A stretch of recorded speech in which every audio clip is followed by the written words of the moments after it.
আমাদের দরকার ডক্টর ইউনূসের দরকার নাই। উনি কি মরবে না?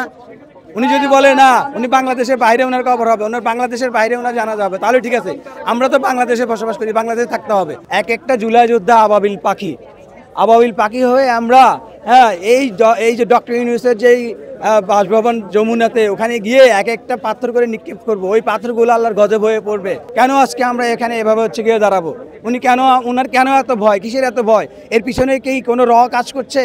এটা আমাদেরকে বলুক, জানাক।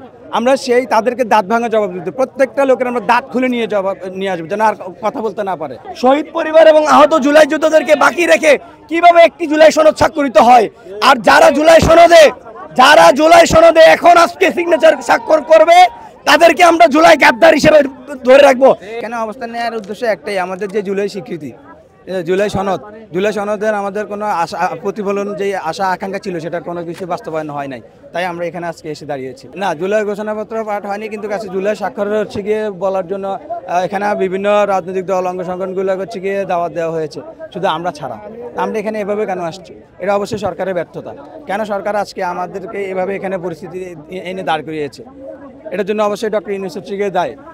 আজকে আমরা জুলাই যোদ্ধারা, মনে রাখবেন, এখানে যারা আছি, এক একটা জুলাই যোদ্ধা আবাবিল পাখি হয়ে আমরা এই যে ডক্টর ইউনূসের যেই বাসভবন যমুনাতে, ওখানে গিয়ে এক একটা পাথর করে নিক্ষেপ করব। ওই পাথরগুলো আল্লাহর গজব হয়ে পড়বে।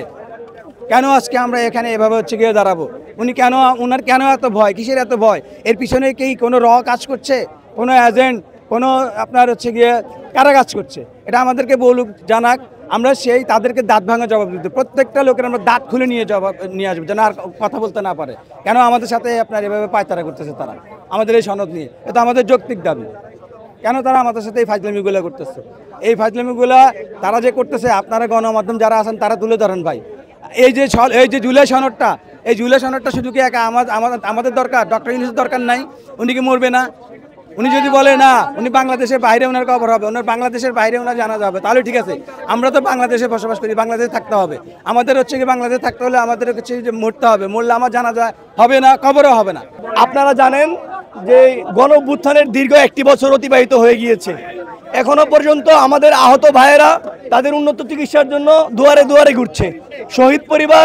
অধিকাংশ শহীদ পরিবার যাদের একমাত্র সন্তান হারিয়েছে, যাদের হাহাকার কান্না এখনো বেশি বাড়ায়, সেই জায়গা থেকে কিভাবে একটি জুলাই সনদে আইনি ভিত্তি থাকে না, এবং কিভাবে শহীদ পরিবার এবং আহত জুলাই যোদ্ধাদেরকে বাকি রেখে কিভাবে একটি জুলাই সনদ স্বাক্ষরিত হয়, আর যারা জুলাই সনদে এখন আজকে সিগনেচার স্বাক্ষর করবে তাদেরকে আমরা জুলাই গাদ্দার হিসেবে ধরে রাখবো।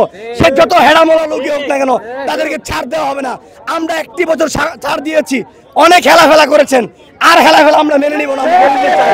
এবার ফাইনাল খেলা হবে, একদম ধরে নামাবো, একদম বলে দিলাম। আমাদের আহত জুলাই যোদ্ধা ভাইয়েরা এখনো পর্যন্ত তাদের সেই গুরুত্বপূর্ণ অর্গান হারিয়েছে। কারো হাত নাই, কারো পা নাই, কারো চোখ নাই।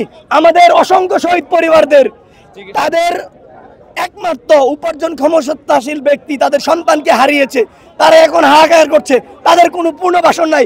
আপনারা তামাশা শুরু করছেন এগুলো না? আজকে কোনো জুলাই সনদ যদি যারা সিগনেচার করবে, সবগুলোরে ঘাড়ে ধরে নামাবো, ইনশাআল্লাহ নামাবেন তো। যারা জুলাই সনদে স্বাক্ষর করবে এগুলো জাতীয় গাদ্দার। আর আমরা ধরে নিতে পারি তারা ফ্যাসিস্টকে পুনর্বাসন করতে চায়।